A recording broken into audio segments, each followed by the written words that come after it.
Chapter 18, page 149. Merry days were these at Thornfield Hall, and busy days too. How different from the first 3 months of stillness, monotony, and solitude I had passed beneath its roof. All sad feelings seemed now driven from the house, all gloomy associations forgotten. There was life everywhere, movement all day long. You could not now traverse the gallery, once so hushed, nor enter the front chambers, once so tenantless, without encountering a smart lady's maid or a dandy valet. The kitchen, the butler's pantry, the servants' hall, the entrance hall were equally alive, and the saloons were only left void and still when the blue sky and halcyon sunshine of the genial spring weather called their occupants out into the grounds.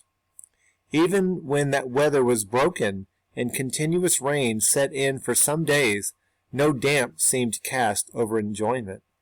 Indoor amusements only became more lively and varied, in consequence of the stop put to outdoor gaiety. I wondered what they were going to do the first evening a change of entertainment was proposed. They spoke of playing charades, but in my ignorance I did not understand the term. The servants were called in, the dining-room tables wheeled away, the lights otherwise disposed, the chairs placed in a semicircle opposite the arch. While Mr. Rochester and the other gentlemen directed these alterations, the ladies were running up and down stairs ringing for their maids. Mrs. Fairfax was summoned to give information respecting the resources of the house in shawls, dresses, draperies of any kind, and certain wardrobes of the day story were ransacked, and their contents in the shape of brocaded and hooped petticoats, satin sacks, black modes, lace lappets, etc., were brought down in armfuls by the Abigails. Then a selection was made, and such things as were chosen were carried to the boudoir within the drawing-room. Meantime, Mr. Rochester had again summoned the ladies round him, and was selecting certain of their number to be of his party. "Miss Ingram is mine, of course," said he. Afterwards he named the two Mrs. Eshton and Mrs. Dent. He looked at me. I happened to be near him, as I had been fastening the clasp of Mrs. Dent's bracelet, which had got loose. "Will you play?" he asked. I shook my head. He did not insist, which I rather feared he would have done. He allowed me to return quietly to my usual seat. He and his aides now withdrew behind the curtain. The other party, which was headed by Colonel Dent, sat down on the crescent of chairs. One of the gentlemen, Mr. Eshton, observing me, seemed to propose that I should be asked to join them, but Lady Ingram instantly negatived the notion. That's a new word. We know what negative means. She uses it as a verb. "No," I heard her say. "She looks too stupid for any game of the sort." Oh, snap! Miss Ingram has it in for Jane.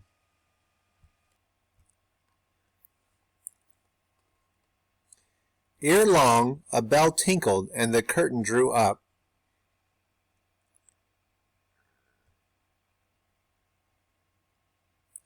Within the arch, the bulky figure of Sir George Lynn, whom Mr. Rochester had likewise chosen, was seen enveloped in a white sheet. Before him, on a table, lay open a large book, and at his side stood Amy Eshton, draped in Mr. Rochester's cloak, and holding a book in her hand.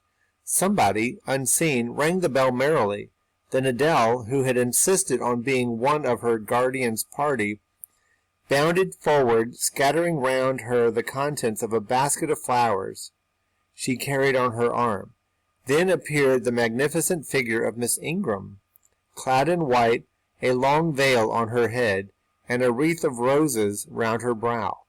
By her side walked Mr. Rochester, and together they drew near the table. They knelt, while Mrs. Dent and Louisa Eshton, dressed also in white, took up their stations behind them.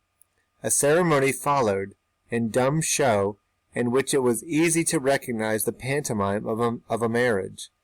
At its termination, Colonel Dent and his party consulted in whispers for 2 minutes. Then the colonel called out, "Bride!" Mr. Rochester bowed, and the curtain fell. A considerable interval elapsed before it rose again. Okay, where was I?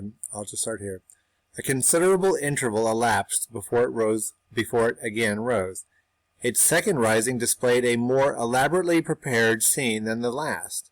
The drawing-room, as I have before observed, was raised 2 steps above the dining-room, and on the top of the upper step, placed a yard or 2 back within the room, appeared a large marble basin.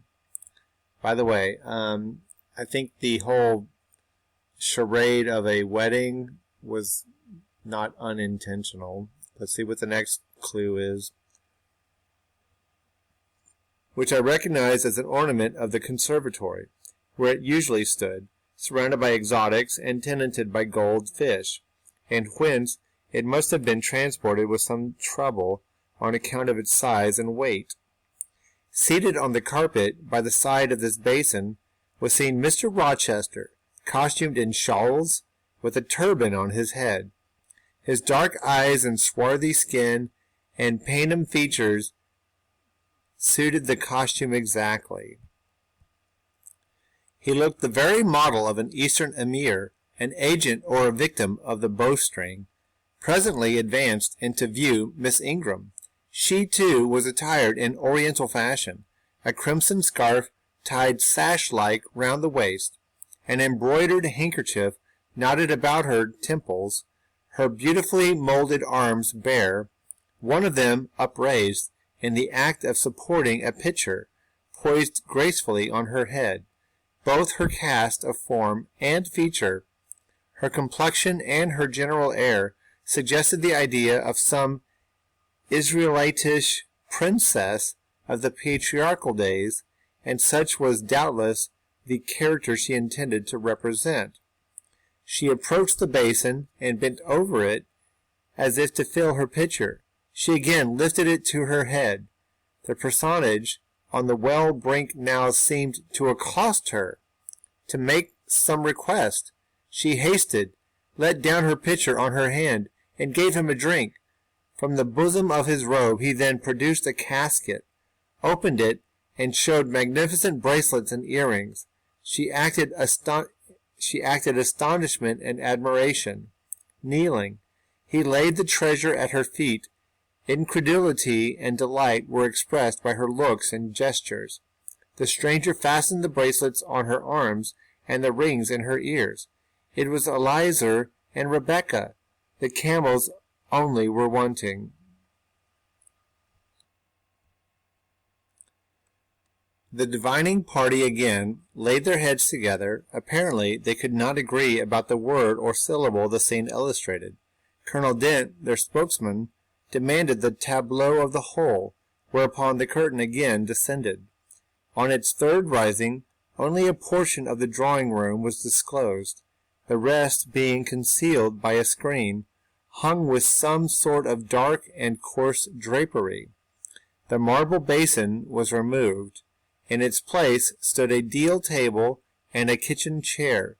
These objects were visible by a very dim light proceeding from a horn lantern, the wax candles being all extinguished. Amidst this sordid scene sat a man with his clenched hands resting on his knees, and his eyes bent on the ground. I knew Mr. Rochester, though the begrimed face, the disordered dress, his coat hanging loose from one arm, as if it had been almost torn from his back in a scuffle, the desperate and scowling countenance, the rough, bristling hair, might well have disguised him. As he moved, a chain clanked. To his wrists were attached fetters. It's like chains. "Bridewell!" exclaimed Colonel Dent, and the charade was solved. A sufficient interval having elapsed from the performers to resume their ordinary costume, They re-entered the dining room. Mr. Rochester led in Miss Ingram. She was complimenting him on his acting. "Do you know," said she, "that of the 3 characters I liked you in the last best. Oh, had you but lived a few years earlier, what a gallant gentleman highwayman you would have made." "Is all the soot washed from my face?" he asked, turning it towards her. "Alas, yes, the more's the pity. Nothing could be more becoming to your complexion than that ruffian's rouge." "You would like a hero of the road, then?" "An English hero of the road would be the next best thing to an Italian bandit, and that could only be surpassed by a Levantine pirate. Well, whatever I am, remember, you are my wife. We are married an hour since, in the presence of all these witnesses." She giggled, and her color rose. "Now, Dent," continued Mr. Rochester, "it is your turn." And as the other party withdrew, he and his band took the vacated seats. Miss Ingram placed herself at her leader's right hand. The other diviners filled the chairs on each side of him and her. I did not now watch the actors. I no longer waited with interest for the curtain to rise. My attention was absorbed by the spectators. My eyes, erewhile fixed on the arch, were now irresistibly attracted to the semicircle of chairs. What charade Colonel Dent and his party played, what word they chose, how they acquitted themselves, I no longer remember. But I still see the consultation which followed each scene. I see Mr. Rochester turn to Miss Ingram, and Miss Ingram to him. I see her incline her head towards him, till the jetty curls almost touch his shoulder and wave against his cheek. I hear their mutual whisperings. I recall their interchanged glances, and something even of the feeling roused by the spectacle returns in memory at this moment. I have told you, reader, that I had learnt to love Mr. Rochester. I could not unlove him now, merely because I found that he had ceased to notice me, because I might pass hours in his presence, and he would never once turn his eyes in my direction, because I saw all his attentions appropriated by a great lady who scorned to touch me with the hem of her robe as she passed, who, if ever her dark and imperious eye fell on me by chance, would withdraw it instantly, as from an object too mean to merit observation. I could not unlove him, because I felt sure he would soon marry this very lady, because I read daily in her a proud security in his intentions respecting her, because I witnessed hourly in him a style of courtship which, if careless, and choosing rather to be sought than to seek, was yet, in its very carelessness, captivating, and in its very pride, irresistible. There was nothing to cool or banish love in these circumstances, though much to create despair, much too, you will think, reader, to engender jealousy. If a woman in my position could presume to be jealous of a woman in Miss Ingram's. But I was not jealous, or very rarely. The nature of the pain I suffered could not be explained by that word. Miss Ingram was a mark beneath jealousy. She was too inferior to excite that feeling. Pardon the seeming paradox. I mean what I say. She was very showy, but she was not genuine. She had a fine person, many brilliant attainments, but her mind was poor, her heart barren by nature. Nothing bloomed spontaneously on that soil. No unforced natural fruit delighted by its freshness. She was not good. She was not original. She used to repeat sounding phrases from books. She never offered nor had an opinion of her own.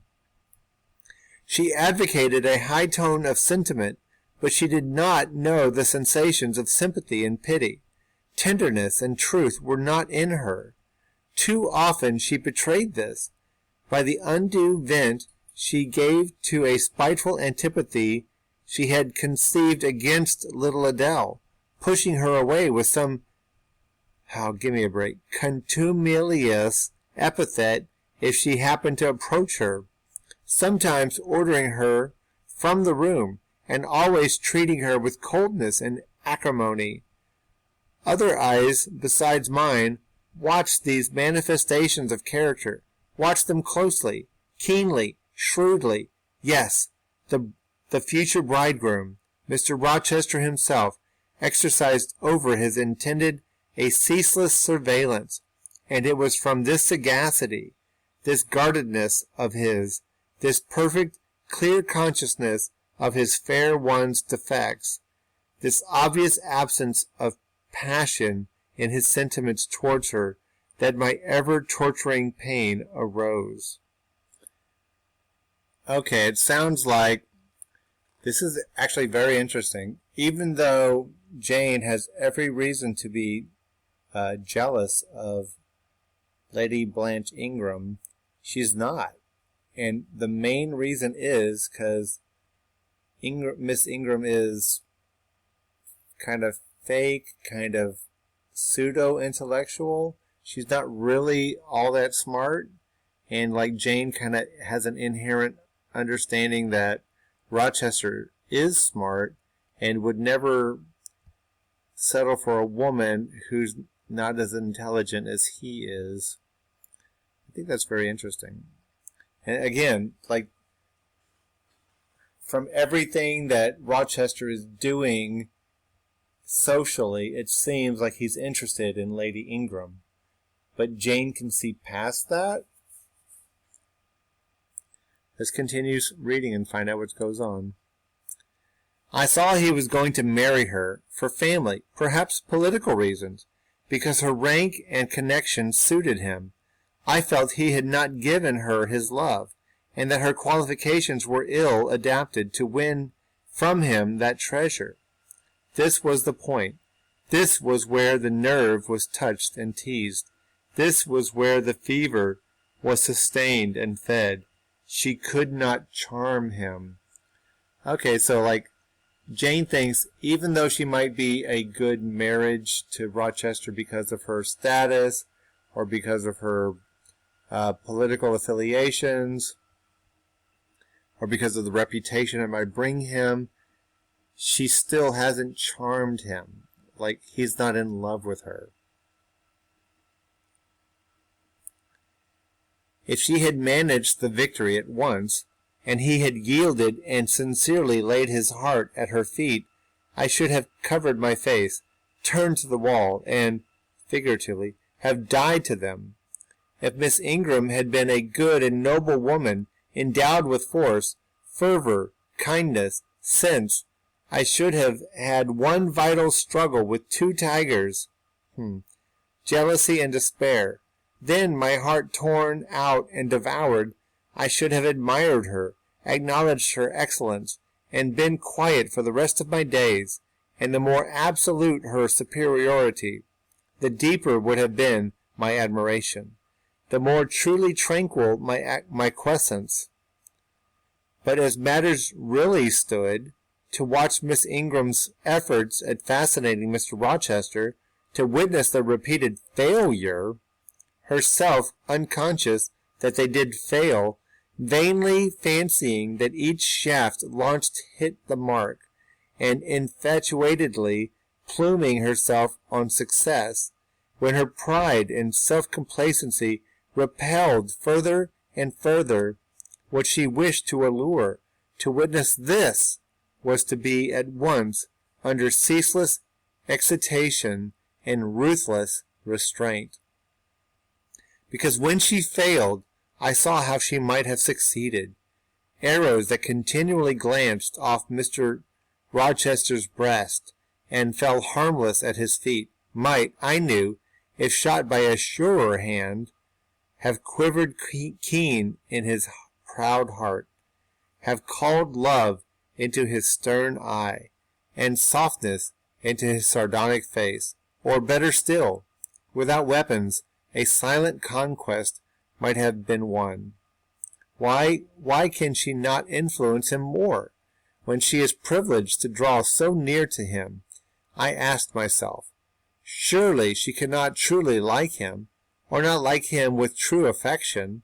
If she did, she need not coin her smile so lavishly, flash her glances so unremittingly, manufacture airs so elaborate, graces so multitudinous.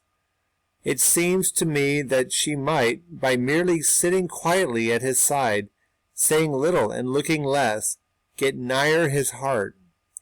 I have seen in his face a far different expression from that which hardens it now, while she is so vivaciously accosting him. But then it came of itself. It was not elicited by meretricious arts and calculated maneuvers, and one had but to accept it, to answer what he asked without pretension, to address him when needful without grimace, and it increased and grew kinder and more genial, and warmed one like a fostering sunbeam. How will she manage to please him when they are married? I do not think she will manage it, and yet it might be managed, and his wife might, I verily believe, be the very happiest woman the sun shines on. Wow. Like, Jane, for a 20-year-old, is amazingly sophisticated. Like, she can tell all this just by, like, watching. Of course, she is kind of stalking and being, like, way too observant. But she seems to think that Ingram and Rochester would not be a good match. I have not yet said anything condemnatory of Mr. Rochester's project of marrying for interest in the connections. It surprised me when I first discovered that such was his intention. I had thought him a man unlikely to be influenced by motives so commonplace in his choice of a wife, but the longer I considered the position, education, etc., of the parties, the less I felt justified in judging and blaming either him or Miss Ingram for acting in conformity to ideas and principles, instilled into them, doubtless, from their childhood. In other words, like, Jane would have understood if they got married because they're kind of preconditioned towards this. All their class held these principles. I suppose, then, they had reasons for holding them such as I could not fathom. It seemed to me that, were I a gentleman like him, I would take to my bosom only such a wife as I could love. But the obviousness of the advantages to the husband's own happiness offered by this plan convinced me that there must be arguments against its general adoption, of which I was quite ignorant. Otherwise, I felt sure all the world would act as I wished to act. That is a striking commentary on society. Charlotte Brown is saying that if she were in the position of Rochester, she would marry for love, obviously, because, you already have all the money in the world. So why do what society expects you to do when you can do whatever you want?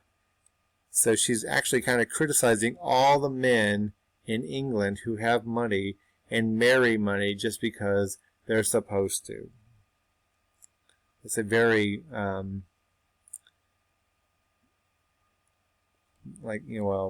me see, what's the word I'm looking for? I don't quite have it, but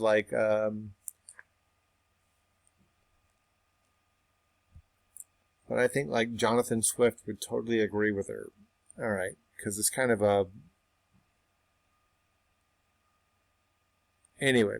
But in other points, as well as this, I was growing very lenient to my master. I was forgetting all his faults, for which I had once kept a sharp lookout. It had formerly been my endeavor to study all sides of his character, to take the bad with the good, and from the just weighing of both to form an equitable judgment. Now I saw no bad, Wow. The sarcasm had been repelled. The harshness that had startled me once were only like keen condiments in a choice dish. Their presence was pungent, but their absence would be felt as comparatively insipid. And as for the vague something, was it sinister or a sorrowful, a designing or a desponding expression? That opened up a careful observer now and then in his eye, and closed again before one could fathom the strange depth partially disclosed, that something which used to make me fear and shrink, as if I had been wandering amongst volcanic-looking hills, and had suddenly felt the ground quiver and seen it gape. That something I, at intervals, beheld still, and with throbbing heart, but not with palsied nerves. Instead of wishing to shun, I longed only to dare, to divine it, and I thought Miss Ingram happy, because one day she might look into the abyss at her leisure, explore its secrets, and analyze their nature. Meantime, while I thought only of my master and his future bride, saw only them, heard only their discourse, and considered only their movements of importance, the rest of the party were occupied with their own separate interests and pleasures. The ladies Lynn and Ingram continued to consort in solemn conferences, where they nodded their two turbans at each other, and held up their four hands in confronting gestures of surprise, or mystery, or horror, according to the theme on which their gossip ran, like a pair of magnified puppets. Mild Mrs. Dent talked with good-natured Mrs. Eshton, and the two sometimes bestowed a courteous word or smile on me. Sir George Lynn, Colonel Dent, and Mr. Eshton discussed politics or county affairs, or justice business. Lord Ingram flirted with Amy Eshton. Louisa played and sang to and with one of the Monsignors Lynn, and Mary Ingram listened languidly to the gallant speeches of the other. Sometimes all, as with one consent, suspended their by-play to observe and listen to the principal actors. For after all, Mr. Rochester and, because closely connected with him, Miss Ingram were the life and soul of the party. If he was absent from the room an hour, a perceptible dullness seemed to steal over the spirits of his guests, and his re-entrance was sure to give a fresh impulse to the vivacity of conversation. I can see that.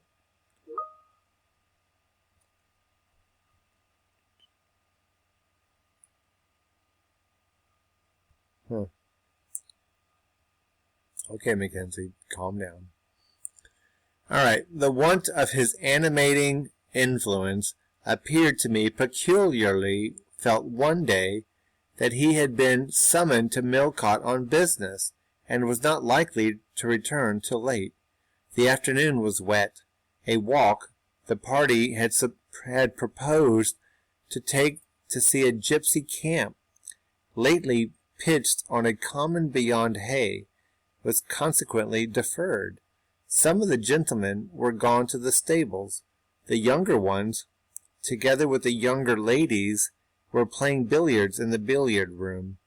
The dowagers, Ingram and Lynn, sought solace in a quiet game at cards.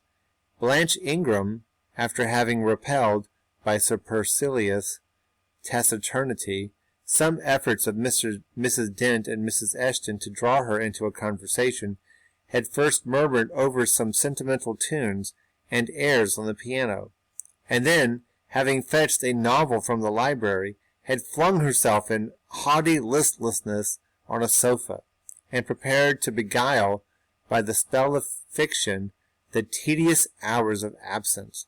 The room and the house were silent. Only now and then the merriment of the billiard players was heard from above. It was verging on dusk, and the clock was already given warning of the hour to dress for dinner, when little Adele, who knelt by me in the drawing-room window-seat, suddenly exclaimed, "Voilà, Monsieur Rochester qui vient!" I turned, and Miss Ingram darted forwards from her sofa. The others, too, looked up from their several occupations, for at the time a crunching of wheels and a splashing tramp of horse hoofs became audible on the wet gravel. A post-chaise was approaching. "What can possess him to come home in that style?" said Miss Ingram. "He rode Miss Ruhr, the black horse, did he not, when he went out? And Pilot was with him. What has he done with the animals?" As she said this, she approached her tall person in ample garments so near the window that I was obliged to bend back almost to the breaking of my spine. In her eagerness, she did not observe me at first, but when she did, she curled her lip and moved to another casement. The post-chaise stopped, the driver rang the doorbell, and a gentleman alighted attired in travelling garb. But it was not Mr. Rochester.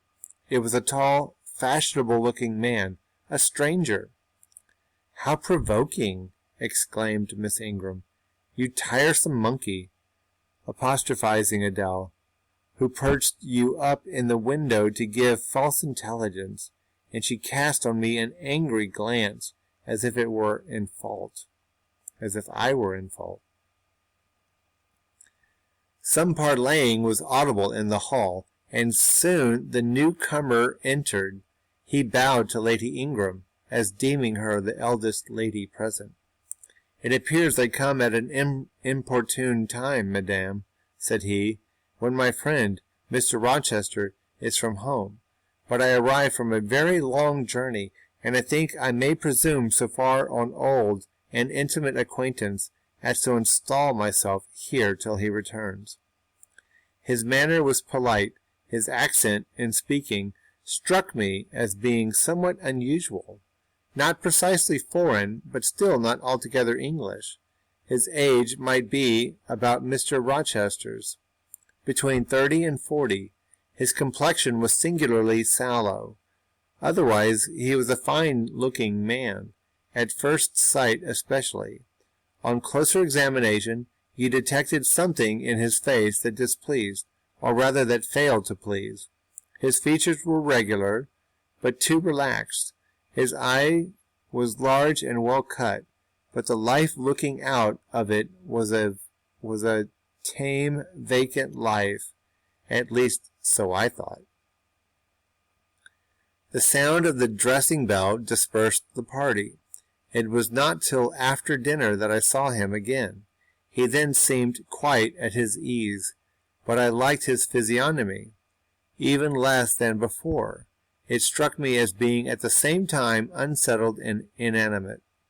His eye wandered, and had no meaning in its wandering. This gave him an odd look, such as I never remembered to have seen. For a handsome and not an unamiable-looking man, he repelled me exceedingly.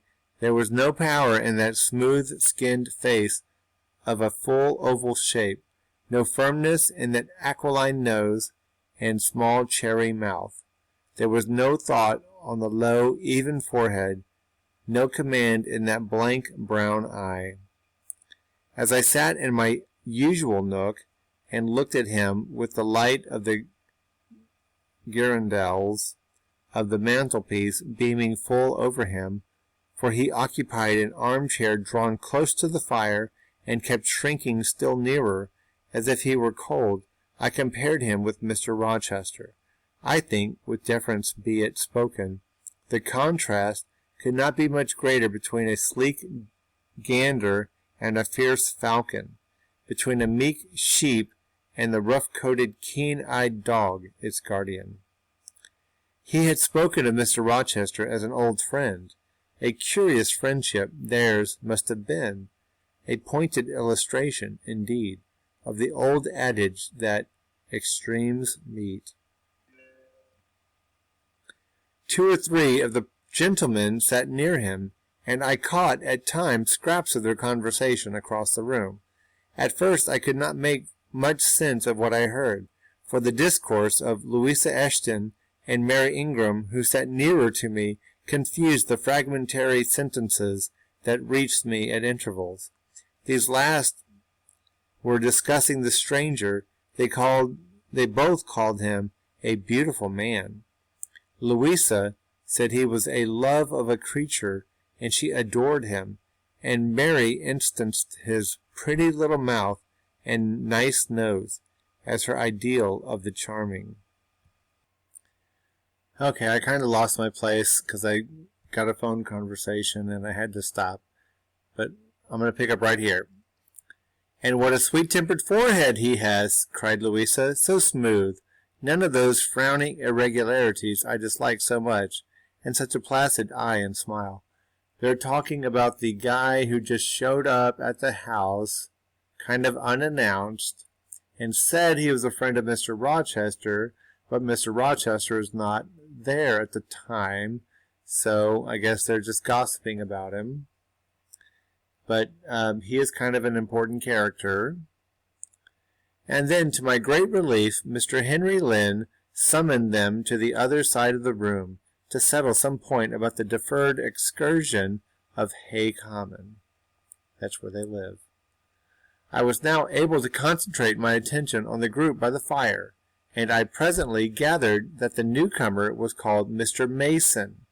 Then I learned that he has but just arrived in England, and that he came from some hot country, which was the reason, doubtless, his face was so sallow, and that he sat so near the hearth, and wore a surtout in the house.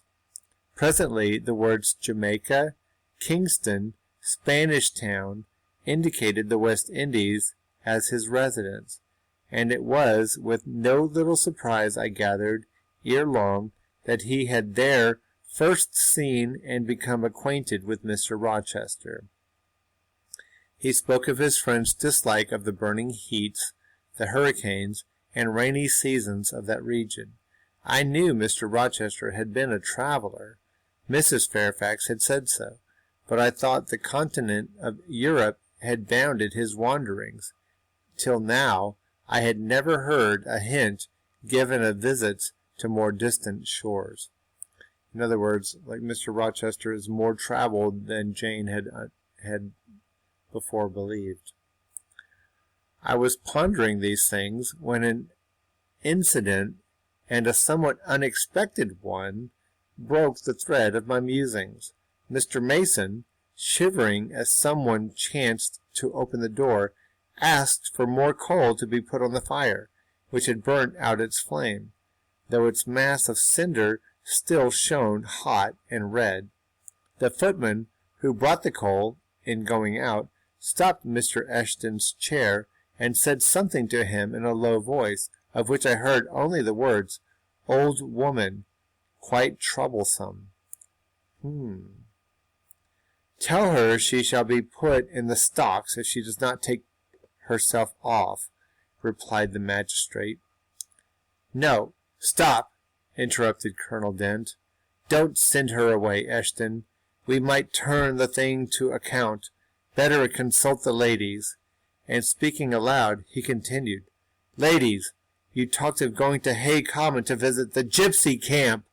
Sam here says that one of the old Mother Bunches is in the servants' hall at this moment, and insists upon being brought in before the quality, to tell them their fortunes. Would you like to see her?" "Surely, Colonel," cried Lady Ingram. "You would not encourage such a low impostor. Dismiss her by all means, at once." Okay, so it's just been announced that a gypsy from just out of town has just entered the house. That's intriguing.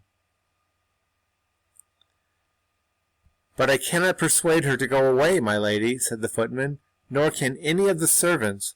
Mrs. Fairfax is with her just now, entreating her to be gone, but she has taken a chair in the chimney corner, and says nothing shall stir her from it till she gets leave to come in here." "What does she want?" asked Mrs. Eshton. "To tell the gentry their fortunes, she says, ma'am, and she swears she must and will do it." "What is she like?" inquired the Mrs. Eshton in a breath.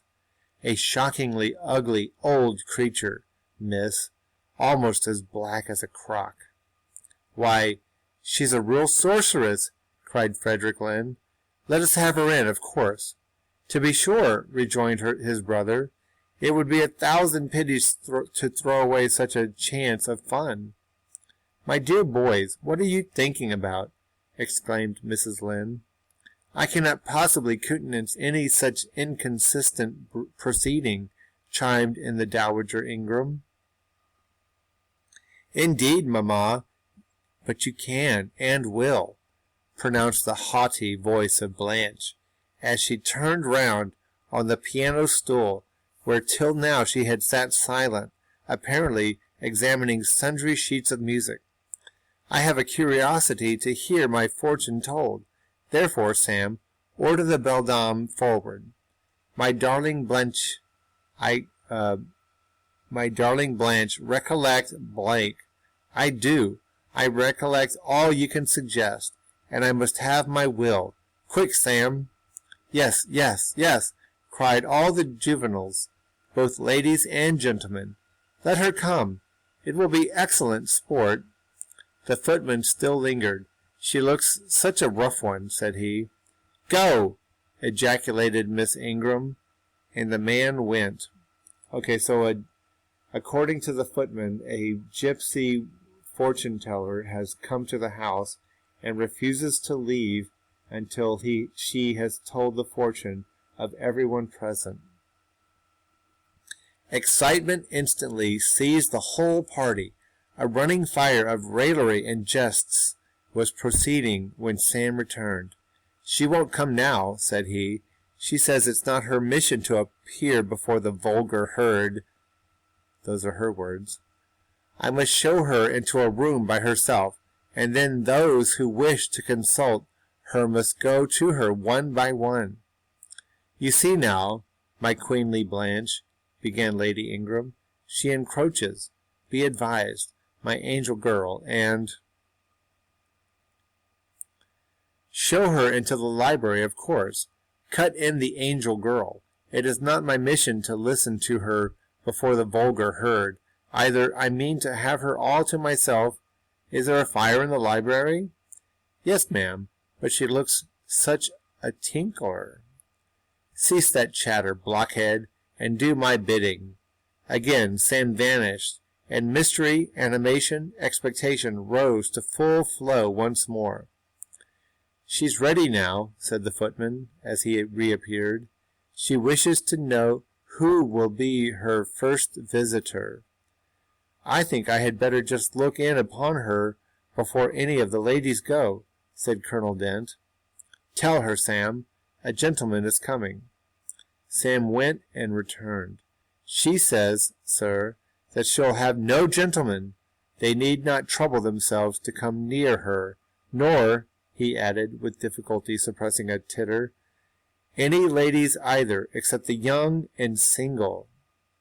"By Jove, she has taste!" exclaimed Henry Lynn. Okay, so the gypsy fortune-teller only wants single women to come and visit her. Miss Ingram rose solemnly. "I go first," she said, in a tone which might have befitted the leader of a forlorn hope, mounting a breach in the van of his men. "Oh, my best! Oh, my dearest! Pause! Reflect!" was her mamma's cry, but she swept past her in stately silence, passed through the door which Colonel Dent held open, and we heard her enter the library. A comparative silence ensued. Lady Ingram thought it la casse to wring her hands, which she did accordingly. Miss Mary declared she felt, for her part, she never dared venture, Amy and Louisa Eshton tittered under their breath, and looked a little frightened. The minutes passed very slowly. 15 were counted before the library door again opened. Miss Ingram returned to us through the arch. Would she laugh? Would she take it as a joke? All eyes met her with a glance of eager curiosity, and she met all eyes with one of rebuff and coldness. She looked neither flurried nor merry. She walked stiffly to her seat, and took it in silence. "Well, Blanche?" said Lord Ingram. "What did she say, sister?" asked Mary. "What do you think? How do you feel?" "Is she a real fortune-teller?" demanded the Mrs. Eshton. Now, good people," returned Miss Ingram, "don't press upon me.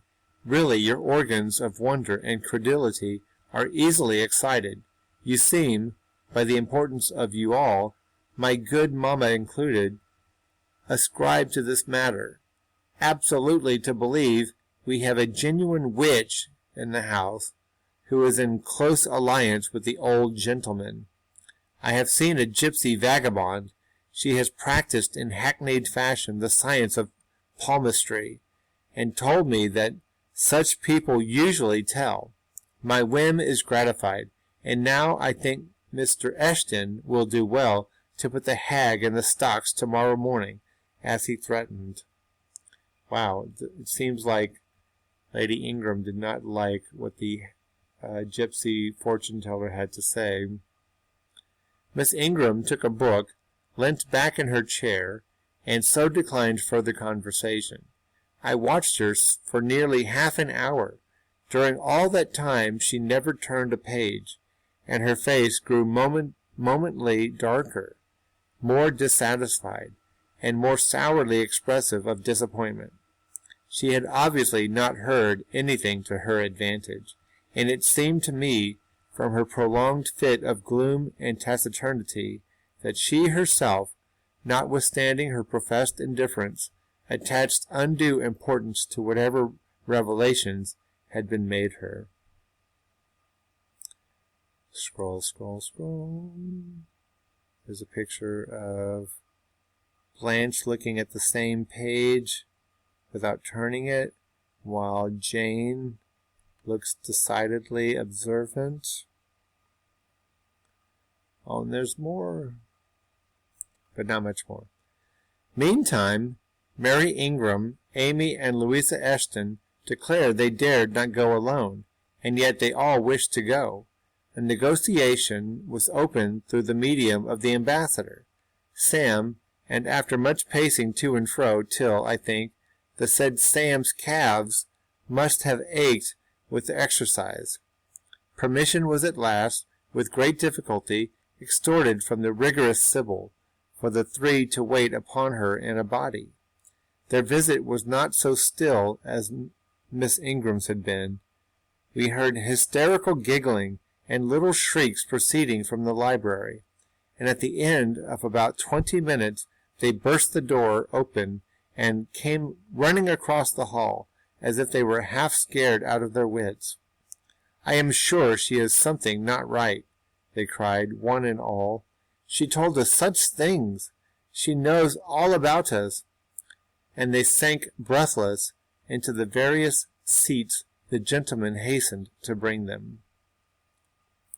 Pressed for further explanation, they declared she had told them of things they had said and done when they were mere children, described books and ornaments they had in their boudoirs at home, keepsakes that sometime relations had presented to them. They affirmed that she had even divined their thoughts, and had whispered in the ear of each the name of the person she liked best in the world, and informed them of what they most wished for. Here the gentleman interposed with earnest petitions to be further enlightened on these two last-named points, but they got only blushes, ejaculations, tremors, and titters in return for their importunity. The matrons, meantime, offered vinaigrettes and wielded fans, and again and again reiterated the expression of their concern that their warning had not been taken in time. And the elder gentlemen laughed, and the younger urged their services on the agitated fair ones. In the midst of the tumult, and while my eyes and ears were fully engaged in the scene before me, I heard a hymn close at my elbow. I turned and saw Sam. "If you please, miss, the gypsy declares that there is another young single lady in the room who has not been to her yet, and she swears she will not go till she has seen all. I thought it must be you. There is no one else for it. What shall I tell her?" "Oh, I will go by all means," I answered, and I was glad of the unexpected opportunity to gratify my much excited curiosity. I slipped out of the room unobserved by any eye, for the company were gathered in one mass about the trembling trio just returned, and I closed the door quietly behind me. "If you like, miss," said Sam, "I'll wait in the hall for you, and if he frightens you, just call and I'll come in." "No, Sam, return to the kitchen. I am not in the least afraid." Nor was I, but I was a good deal interested and excited. Okay, so this seems strange. A gypsy suddenly appears in the house and only wants to talk to single women, and after speaking to all the guests of the house, wants to speak to Jane Eyre. And so Jane Eyre goes to talk to the gypsy, and I guess the next chapter is going to include what they talk about. If you haven't figured it out yet, I'm not going to tell you. For those of you who are paying attention, good job for figuring it out. We'll talk again tomorrow.